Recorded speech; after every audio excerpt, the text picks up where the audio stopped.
Hello student.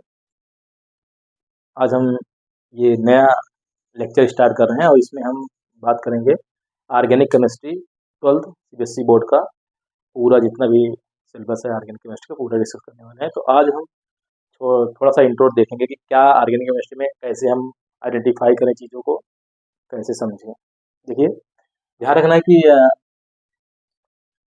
हमने topic रखा है इंट्रोडक्शन ऑफ ऑर्गेनिक केमिस्ट्री। तो बस इस इंट्रो को देखेंगे इसमें हम। और ये इसमें याद रखना है कि ये 35 मार्क्स का पूरा गेन करता है आउट ऑफ 70, मतलब बहुत वेटेज होता है इसका। तो ध्यान रखना कि ऑर्गेनिक कंपाउंड में बेसिकली सबसे ज़्यादा पाया जाने वाला एलिमेंट जो होता है वो कार्बन और हाइड्रोजन होता है, ठीक है ना। तो कार्बन हाइड्रोजन को हमें स्पेशली ध्यान रख के चलना है। ऑर्गेनिक केमिस्ट्री कार्बन हाइड्रोजन से ही बना होता है और कुछ उसके हेल्पिंग एलिमेंट होते हैं जैसे oxygen, nitrogen, sulphur, halogen, x को हेलोजन बोल रहे हैं, और ये halogen fluorine, chlorine, bromine, iodine होता है, ठीक है ना। तो इसको हम देखने वाले हैं। इसमें कुछ इंपॉर्टेंट पॉइंट याद रख के चलना है हमें कि जो कार्बन की वैलेंसी होती है,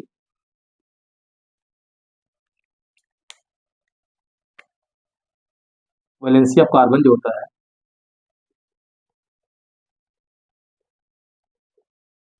ये 4 होता है। 4 मतलब कार्बन टेट्रावैलेंट 4 बॉन्ड फॉर्म करता है। हमेशा ये ध्यान रखा, ये इंपॉर्टेंट पॉइंट है, क्योंकि अगर इसको हम वायलेट करेंगे इस रूल को तो पूरा हम कुछ समझ नहीं पाएंगे या कोई रिएक्शन नहीं कर पाएंगे। तो हमें याद रखना है इसको। उसको दूसरा क्या है कि कार्बन पास चेन बनाने की प्रॉपर्टी होती है, चेन कैटनेशन प्रॉपर्टी इसको बोलते हैं, कैटेनेशन प्रॉपर्टी। अब ये प्रॉपर्टी क्या होती है कि कोई भी मॉलिक्यूल लॉन्गेस्ट चेन फाइंड करता है और up to 100, more than 100 chain एक का एक वन का चेन में मोर देन 100 कार्बन एटम हो सकते हैं। जैसे ये कार्बन और दूसरे कार्बन से कनेक्ट होगा, ऐसे कनेक्ट होते हुए इनका नंबर ऑफ कार्बन ऐसे जुड़ता जाएगा, मतलब ये लॉन्गेस्ट चेन फॉर्म कर सकते हैं किसी भी डायरेक्शन में, स्ट्रेट लाइन, ब्रांचेड, कोई भी हो सकता है। तो ये दो प्रॉपर्टी याद रखना है। उसके बाद हमें जो कंपाउंड मिलेंगे ऑर्गेनिक कंपाउंड में, ऑर्गेनिक केमिस्ट्री में और ऑर्गेनिक कंपाउंड जो कंपाउंड होते हैं वो कार्बन के कार्बन 3 फॉर्म में होता है, एग्जिस्ट करता है ऑर्गेनिक कंपाउंड में। फर्स्ट फॉर्म होता है इसका कि जो 4 वैलेंसी है वो सिंगल बॉन्ड के द्वारा सेटिस्फाई हो, तो ये सिंगल बॉन्ड द्वारा सेटिस्फाई है।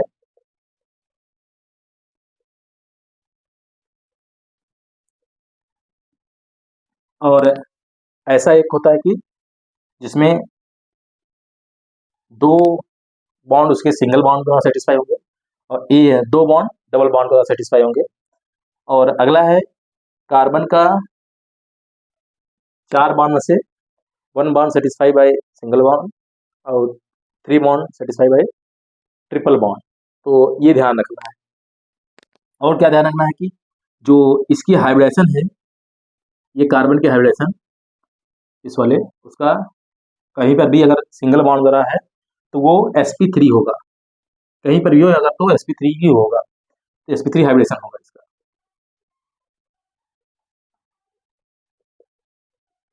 और अगर डबल बॉन्ड वाला कहीं पर भी है, डबल बॉन्ड से अगर वो कनेक्टेड है कहीं पर भी, चाहे जिस एलिमेंट से जुड़ा हो, तो वो होगा sp2 हाइब्रिडेशन।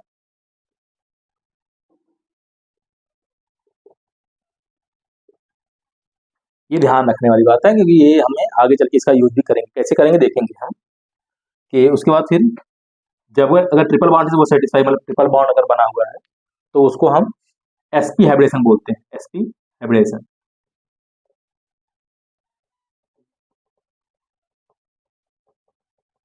ये ध्यान रखना।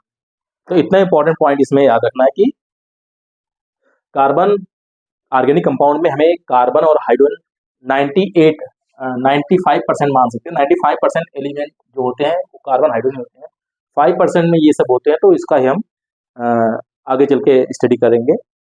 और ये जो ऑक्सीजन, हाइड्रोजन, कार्बन, जैसे कार्बन की वैलेंसी सेटिंग फिक्स है कि इतना ही होगा, वैसे ही hydrogen, oxygen, nitrogen, sulphur, halogen, मतलब फ्लोरीन, क्लोरीन, ब्रोमीन, आयोडीन, कोई भी है, सबका वैलेंसी फिक्स है कि वो कुछ सेटिस्फाई हो उतना ही होगा। जैसे अगर ये बात ध्यान रखना है कि जैसे इसका 4 बॉन्ड से कम या ज़्यादा नहीं बनाना है स्ट्रक्चर ड्रा करते समय, वैसे ही ऑक्सीजन के लिए जो बॉन्ड बनाना है वो हमें 2 बनाना है। वो बॉन्ड कैसे भी हो सकता है, देखो ऑक्सीजन कैसे रह सकता है, या तो वो ऐसे डबल बॉन्ड के द्वारा ऐसे जैसे सिंगल किसी एलिमेंट जुड़ जाए, या तो ऐसे जुड़ सकता है कि वो इधर और इधर दोनों साइड से जुड़ा रहे। तो दोनों तरीका हो सकता है कैसे भी जुड़ सके, लेकिन वो डबल बॉन्ड होगा। ऐसे ही हाइड्रोजन हमेशा क्या बनाएगा, सिंगल बॉन्ड बनाएगा, और नाइट्रोजन ट्रिपल बॉन्ड बनाएगा, मतलब 3 बॉन्ड बनाएंगे। वो ऐसे single bond nitrogen single bond हो सकता है ऐसे, या नाइट्रोजन एक सिंगल हो जाए बाकी 2 डबल हो जाए, या ऐसा हो सकता है कि नाइट्रोजन अब इसे तो क्या है ट्रिपल हो जाए, है ना, ऐसे हो जाएगा। तो ये भी इसका एग्जिस्टेंस फॉर्म है कि इस फॉर्म में नाइट्रोजन ऑर्गेनिक कंपाउंड में एग्जिस्ट करता है। और सल्फर ही ऐसे भी, सल्फर जैसे ऑक्सीजन होता है वैसे सल्फर भी होता है, सल्फर भी 2 बॉन्ड बनाता है, ऑर्गेनिक केमिस्ट्री में 2 बॉन्ड बनाता है, और कहीं और किस फॉर्म में रहेगा वो अलग बात है। ऑर्गेनिक में ज़्यादातर केस में सल्फर 2 फॉर्म में रहता है। ऐसे ही अगर ये दिखा इसका एग्जिस्टेंस कैसे होगा, डबल बॉन्ड जैसे ऑक्सीजन डबल बॉन्ड से जुड़ सकता है, या तो उसको हम ऐसे ऐसे जोड़ सकते हैं, मतलब दोनों साइड में सिंगल सिंगल बॉन्ड बनता है, तो ये हो सकता है। ऐसे ही हाइड्रोजन, जितने भी हाइड्रोजन है सबका बॉन्ड सिंगल होगा, ठीक है ना। तो हाइड्रोजन क्या होगा, हमारा हाइड्रोजन जो होता है वो सिंगल बॉन्ड द्वारा जुड़ा होता है, सिंगल बॉन्ड उसमें होता है। तो ये सबसे इंपॉर्टेंट क्राइटेरिया है कि इसको हमें याद करके चलना है, अगर आगे आगे हमें डिस्कस करना है, सही समझना है। तो जितने पॉइंट्स बताए जा रहे हैं, जैसे ये पॉइंट है टेट्रावैलेंस है, तो 4 बॉन्ड कंपलसरी है, 4 से कम या ज़्यादा बनाओगे तो उसको वो अनस्टेबल स्थिति होगा, वो सही नहीं है। कुछ वो जब तक 4 बनाएगा तब तक रिएक्शन करता ही जाएगा, कुछ ना कुछ करेगा। और केटनेशन प्रॉपर्टी मतलब 4 कार्बन को एक दूसरे से जोड़ा जा सकता है, लॉन्ग चेन बनाया जा सकता है, continuous long chain, branches long chain, कुछ भी बनाया जा सकता है। और कार्बन ऑर्गेनिक कंपाउंड में किस फॉर्म में एग्जिस्ट करता है, उसका 3 फॉर्म हो सकता है। वो कार्बन सिंगल बॉन्ड, चारों बॉन्ड जो है ये 4 बनाएगा, यहाँ बॉन्ड लिख देते हैं, 4 बॉन्ड बनाएगा, वो सिंगल बॉन्ड द्वारा ऑक्यूपाई होगा। All bond are connected with sigma bond. देखो याद रखना ये भी कि ये जो होता है सभी सिग्मा होता है, ऑल सिग्मा बॉन्ड होते हैं, है ना, इस वाले केस में। और इसमें ध्यान रखना है कि जब डबल बॉन्ड होता है तो सिग्मा भी होता है, 3 सिग्मा होता है, 1 2, और पाई में भी 1 पाई होता है ऐसे। और यहाँ पे 2 सिग्मा होगा और 2 पाई होता है, क्योंकि यहाँ जब डबल बॉन्ड होता है तो वहाँ पे 1 सिग्मा 1 पाई होता है, जैसे यहाँ पे 1 सिग्मा 1 पाई है, बाकी 2 सिग्मा लगा हुआ पहले से ही। यहाँ पर भी ट्रिपल बॉन्ड में 2 पाई और 1 सिग्मा होता है, तो ये भी लगा हुआ है, 1 सिग्मा और 1 इधर सिग्मा होगा, तो ये ऐसे हो जाएगा। ये ध्यान रखने वाली बात है, और ये कॉमन हमेशा होगा, कहीं चेंज नहीं होगा, इसमें कुछ भी चेंज नहीं करेंगे आप। अगर कोई चेंज करेंगे तो रिएक्शन मतलब रिएक्शन करवा रहे हैं, वो रिएक्शन को समझना भी हमें कैसे करना है। तो इसके आगे हम देखो, अब ये सब कनेक्टिविटी बना बना के हम अलग अलग कंपाउंड बनाने वाले हैं ना। तो हम कुछ स्टार्ट करते हैं इसमें, ये पॉइंट तो याद करते हुए फिर अगला देखते हैं हम कि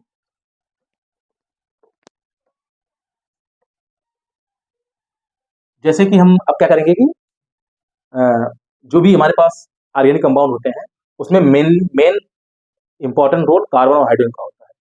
तो ये भी ध्यान रखना कि कार्बन का नंबर, देखिए हम चेन की बात करें, अगर चेन में कोई कंपाउंड पड़ा हुआ है, कार्बन चेन, अगर कार्बन चेन एक कार्बन अकेला है तो इसका नाम भी मेथेन होता है, ये भी ध्यान रखना है। अब एक कार्बन रख दिया तो इसका मतलब कार्बन के बाद जो बच गया वो हाइड्रोजन है ना। कार्बन के पास कितने बॉन्ड होंगे, 4, तो चारों क्या होंगे यहाँ पे हाइड्रोजन होंगे, इसको मेथेन बोलते हैं। और ऐसे ही कार्बन के पास अगर चेन में 2 कार्बन है तो 2 कार्बन में क्या होगा, 6 हाइड्रोजन होंगे, है ना, तो ये होगा इथेन, ठीक है। और ऐसे ही अगर कार्बन का नंबर हम बढ़ा दें, 3 कर दें, तो ये हो जाएगा प्रोपेन। अब इसमें क्या करना है कि हम कार्बन बढ़ाते जाएंगे, तो कब तक बढ़ाएंगे, चाहे हमने कहा कि प्रॉपर्टी ने बता दिया है ये टेट्रावैलेंट और केटनेशन प्रॉपर्टी रखने वाला है, मतलब लॉन्ग चेन फॉर्म करता है। तो लॉन्ग चेन मतलब इस चेन को हम बढ़ाएंगे जाएंगे। अब हम क्या करेंगे, ये नंबर नहीं लिख रहे हैं, अगर हम C4 लिख रहे हैं इसका मतलब 4 कार्बन कनेक्टेड हुए, कंटिन्यू कनेक्टेड है, और हम चेन की बात कर रहे हैं, चेन में ही ये बात होगी। तो अगर 4 है तो ये ब्यूटेन होगा, और अगर कार्बन 5 है तो ये पेंटेन होगा, और 6 है तो हेक्सेन होगा, और अगर 7 है तो, अगर 7 कार्बन है तो दैट इज ए हेप्टेन। ऐसे ही अगर C8 है तो ऑक्टेन, और C9 है तो नोनेन, और अगर C10 है तो डेकेन। ये होता है। अब इसमें ध्यान रखना कि जितना भी कार्बन है, बाकी वैलेंसी जो बच जाएगी वो हाइड्रोजन से सेटिस्फाई करना है। जैसे अगर हम C4 यहाँ लिखे हुए हैं, तो C4 को अगर हम लिखें तो ये C4 एक स्ट्रेट लाइन, हमने कहा कि ये स्ट्रेट लाइन के लिए ही वैलिड है। तो 1 2 3 4 हो गया, तो एक स्टक हो गया। बाकी जो बॉन्ड बच गया, बॉन्ड क्या है, कितने, 4 बॉन्ड है, हर कार्बन के 4 बॉन्ड होते हैं। तो अगर हमें इस वाले कार्बन को देखना है, अगर इस कार्बन को देखना तो बाकी कार्बन को बंद कर लेना है। बाकी दो, इसके बाद 2 बॉन्ड हैं अभी फिलहाल के लिए, तो एक बॉन्ड यहाँ और एक बॉन्ड नीचे, 4 बॉन्ड होगा। और जितने बॉन्ड बचे रह जाएंगे वो सब हाइड्रोजन यहाँ जुड़े होंगे, यहाँ भी हाइड्रोजन, यहाँ भी हाइड्रोजन, यहाँ भी हाइड्रोजन होगा। तो ऐसे ही यहाँ पर अगर, यहाँ अगर इसको देखें तो ये कितने बॉन्ड हो गए, तो 2, यहाँ पे इसके पास 2 बॉन्ड, तो जो बच गया वो हाइड्रोजन होगा। ठीक है, हम तभी लगाएंगे हाइड्रोजन, हमेशा हम हाइड्रोजन ही लगाएंगे, तब तक दूसरा एलिमेंट नहीं लगाएंगे जब तक उसका नाम चेंज कर दिया जाए। तो अभी तक तो हमारे लिए जनरल फार्मूला यही है, यही से चलना है। ऐसे ही ये हो गया H, H, जो भी बच जाएगा सब H होगा। तो देखो इसमें कितने H होंगे, कुल मिला के अगर C4 है तो H कितने होंगे, इसका डबल से जो ज्यादा, तो मतलब ये 10 हो जाएगा, काउंट कर लो पूरा 10 हो जाएगा। तो इसका एक जनरल फार्मूला बनाते हैं, अगर हमारे पास कोई भी कार्बन और हाइड्रोजन ओनली है ना, प्योर फॉर्म में सिर्फ कार्बन हाइड्रोजन है, तो जनरल फार्मूला जो ज्यादा एग्जिस्टेंस वाला मटेरियल है कार्बन का, वो है CnH2n+2। अब इसका नाम हम कहते हैं कि ये एल्केन होता है ना। एल्केन में हमने कहा कि ये सब सिंगल बॉन्ड होंगे, वो आप ध्यान रखना है, एल्केन में सिंगल बॉन्ड होंगे, कार्बन sp3 हाइब्रिडाइज होगा। sp3 हाइब्रिडेशन के लिए, अगर ये हाइब्रिडेशन sp3 है तो जो शेप और ज्योमेट्री होगी उसका टेट्राहेड्रल होता है, ये ध्यान रखना है ना, कभी भी ऐसे ही यूज करेंगे हम। ठीक है, उसके बाद क्या होगा कि अगर हम अब ये हटा देते हैं तो थोड़ा सा क्या करेंगे कि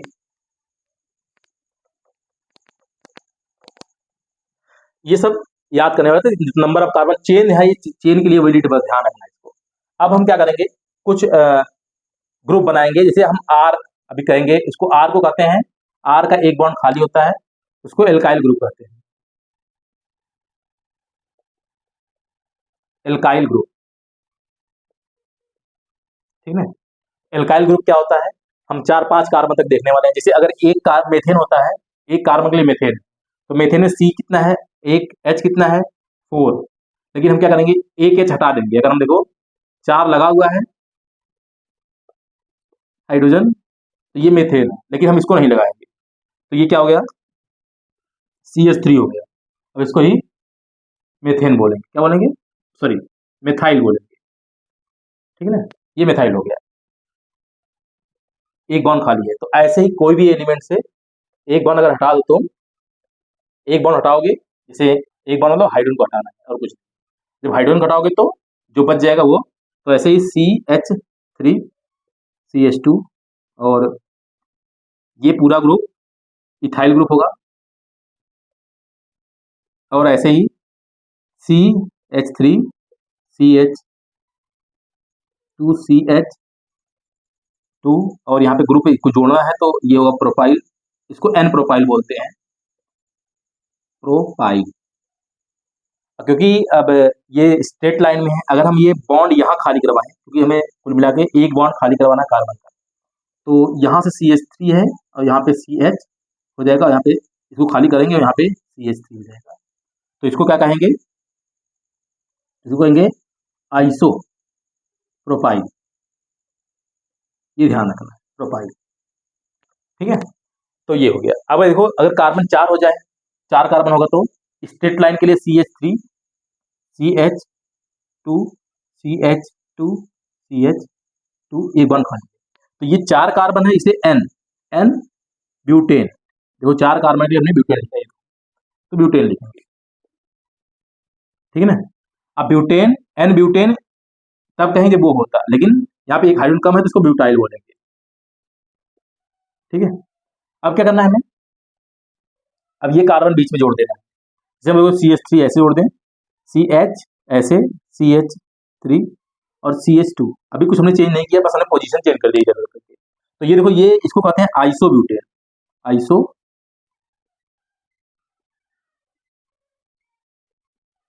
ब्यूटेन या ब्यूटाइल। ऐसे ही हमारे पास कार्बन को हम ऐसे साइड अरेंज कर सकते हैं। ये नियो ब्यूटेन होगा या ब्यूटाइल होगा, और ये पूरा देखो, ये पूरा आर ग्रुप है जो हमने आर लिखा हुआ है, ये एल्काइल ग्रुप बोलते हैं। एल्काइल ग्रुप यहाँ से शुरू के मेथाइल, इथाइल, प्रोपाइल। प्रोपाइल देखो, जब भी कोई ग्रुप स्ट्रेट चेन सीधी रेखा में होता है तो पूरा लाइन में, तो उसको हम क्या कहेंगे, एन लगा के पढ़ेंगे। जितने कार्बन आएंगे उसको, उसके बाद एन। 3 कार्बन के लिए देखो यूज कर रहे हैं क्या, प्रोपेन, तो यहाँ पे एन प्रोपेन या एन प्रोपाइल कहेंगे। यहाँ पे देखो बीच में देखो जोड़ा गया है, जब देखो बीच में ये ब्रांचेस हो गया तो इसमें आइसो लगा पड़ेंगे, आइसोप्रोपेन या आइसोप्रोपाइल। ऐसे यहाँ पर कार्बन में एन ब्यूटेन, जब भी स्ट्रेन ऐसे एन पेंटेन मतलब स्ट्रेट चेन 5 कार्बन के, एन हेक्सेन, एन एन मतलब नॉर्मल होता है, तो नॉर्मल स्ट्रेट चेन हम बता दिए पहले से ही। तो ये क्या होगा, आइसो ब्यूटाइल, ये वाला पूरा group iso butyl, CH3 CH CH3 CH2। ये ग्रुप याद रखना, क्योंकि हम आर मतलब जब भी कहेंगे, जब कहीं आर लिखा जाएगा तो तुम्हें समझना है कि ये सब ग्रुप हमें याद करना है, इतने ग्रुप हमें याद करना है, इतने यूज भी करना है, इतने ही एग्जाम में आते भी है, इससे लॉन्ग चेन वाले नहीं आते हैं। अगर आएंगे तो तुम एकदम सिंपल आ जाएगा, पूछ लेगा पेंटेन, हेक्सेन, हेप्टेन, ऑक्टेन, ऐसे पूछेगा, तो ये बहुत बड़ा वो नहीं, इशू नहीं है। तो ऐसे ही अब इसको हटाने के बाद, हमने जब हाइड्रोजन हटा दिया है तो वहां कुछ जोड़ना पड़ेगा। क्या जोड़ेंगे, तो हमने कहा कि कार्बन हाइड्रोजन के अलावा ये सब एलिमेंट होते हैं, तो अब इन्हीं सबको जोड़कर उसकी बैलेंसी को सेटिस्फाई करना है। बस जब हम बैलेंसी सेटिस्फाई करेंगे तो उसका क्या होगा, चेंज हो जाएगा। देखो, तो हमें क्या करना है कि ये एल्काइल ग्रुप के बाद अब हम क्या करेंगे, इसको सब्स्टिट्यूट कार्बन में हाइड्रोजन को जो हटाने के बाद कोई ना कोई ग्रुप लगाएंगे। कौन सा ग्रुप लगाएंगे वो देख लेते हैं एक बार ना।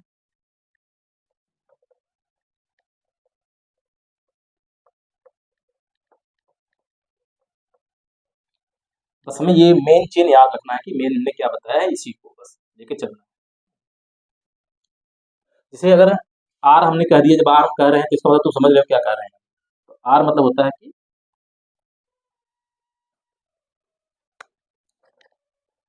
आर क्या है, कोई भी एल्किल ग्रुप जो हमने लिखा है ना, और इसमें हम देख, अगर एक बॉन्ड खाली है तो एक बॉन्ड की जगह क्या लगा सकते हो, एक्स लगा सकते हो, एक्स फॉर हेलोजन। हेलोजन एक बार बनाता है, देखो सबके बॉन्ड हम यहाँ लिख दे रहे हैं, ऑक्सीजन 2 बॉन्ड, और सल्फर 2, नाइट्रोजन 3, हेलोजन 1। जो जितना बॉन्ड बनता है उससे कम या ज़्यादा नहीं करना। अब इसको जब हेलोजन एक बॉन्ड, क्योंकि हमने एक बॉन्ड खाली करवा दिया था, तो वो उसकी जगह पे हेलोजन जोड़ देते हैं, ये इसका नाम होगा हेलो एल्केन। ऐसे ही अगर हम आर की जगह पे OH जोड़ दें, देखो OH के जोड़ रहे हैं, तो ऑक्सीजन के पास वाटर मॉलिक्यूल देखो तुम्हें मालूम है ये होता है, ऑक्सीजन 2 बॉन्ड से हाइड्रोजन से जुड़ा होता है। लेकिन अगर जब हम इसको क्या करें कि ये वाला बॉन्ड खाली कर दें, तो ये हो जाएगा OH, और OH में एक बॉन्ड खाली, तो यहाँ भी एक बॉन्ड खाली, दोनों को जोड़ दो, तो इसको कहते हैं एल्कोहल। ठीक है, ये एल्कोहल हो गया।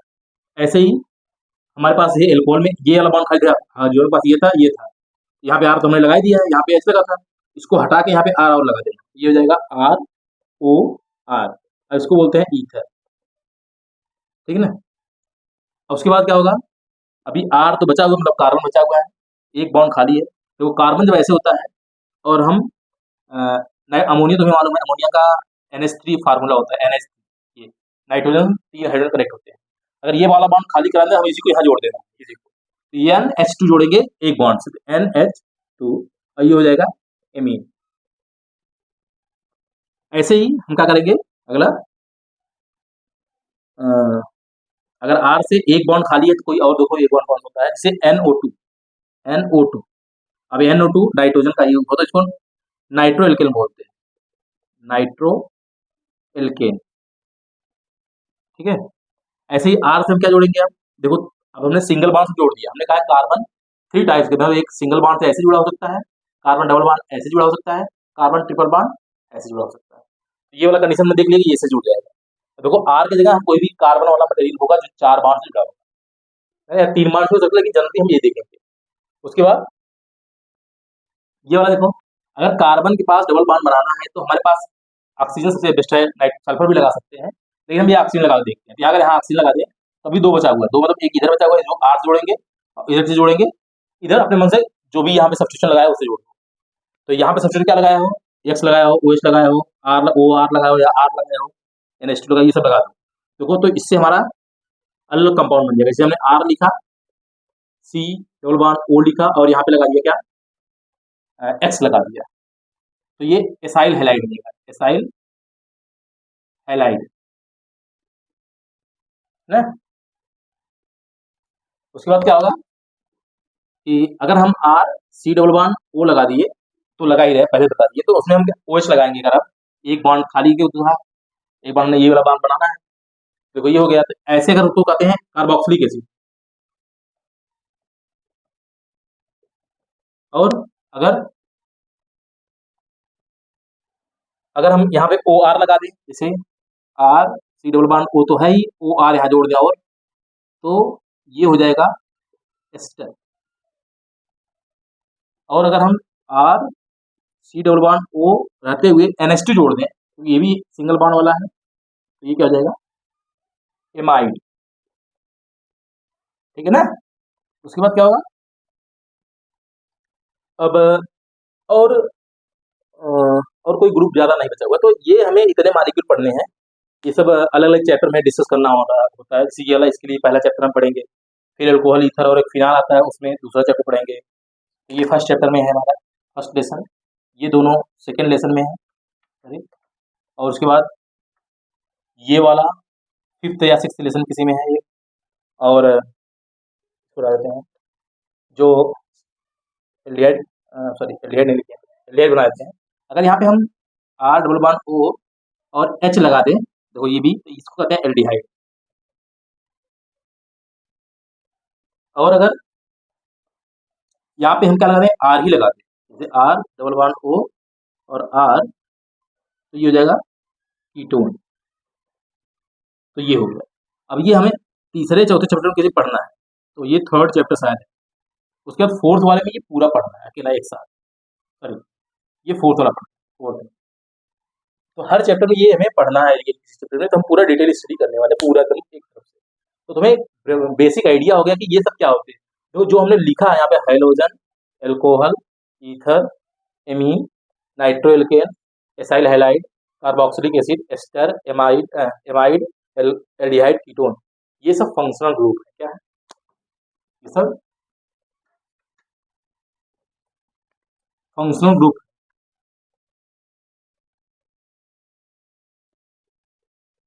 फंक्शनल ग्रुप की डिफिनेशन क्या होती है कि वह ग्रुप जिसकी वजह से किसी भी कंपाउंड में केमिकल प्रॉपर्टी आती है किसी मॉलिक्यूल में, वो उसका फंक्शनल ग्रुप कहलाता है। तो फंक्शनल ग्रुप, ये सब फंक्शनल ग्रुप है। ये इनकी अलग अलग, सभी ग्रुप के अपनी अलग अलग केमिकल प्रॉपर्टी या फिजिकल प्रॉपर्टी, जो भी प्रॉपर्टी अलग अलग होती है, अलग अलग रिएक्शन शो करते हैं। तो इसीलिए हम सभी के रिएक्शन को, सभी को कैसे प्रिपेयर करते हैं, कैसे प्रिपेयर करते हैं, ये भी ध्यान रखना है। हमने एक और नहीं बताया अभी, तो अगर कार्बन कार्बन, ये भी ध्यान रखना इंपॉर्टेंट है, ये कि कार्बन कार्बन अगर डबल बॉन्ड अपने में ही कार्बन जुड़ जाए, तो ये होता क्या है, एल्कीन होता है ना। और अगर कार्बन ट्रिपल बॉन्ड अपने से ही कार्बन से जुड़ जाए, सिंगल बॉन्ड ऐसे रहे, तो इसको एल्काइन बोलते हैं। ये थोड़ा सा ध्यान रखना है। अब ये सभी अपने में एक ग्रुप है, एक कंपाउंड है, इसी को हम फंक्शनल ग्रुप कहते हैं। कितने फंक्शनल ग्रुप होते हैं, तो इतने फंक्शनल ग्रुप ज्यादातर ऑर्गेनिक केमिस्ट्री में यूज करते हैं हम, जो हम यूज करेंगे आगे चल के। Halogen, alcohol, ether, amine, nitro alkane, alkene, alkyne, ketone, aldehyde, amide, ester, carboxylic acid, acid halide, ये सब यूज करेंगे। और इसका यूज करके हम कुछ देखेंगे क्या बनने वाला है। तो ये सब ध्यान रखते हुए हम अगला मतलब जो क्लास लेंगे, तो इसको इसको आगे कंटिन्यू करेंगे, है ना। तो बस आज के लिए इतना ही। Thank you.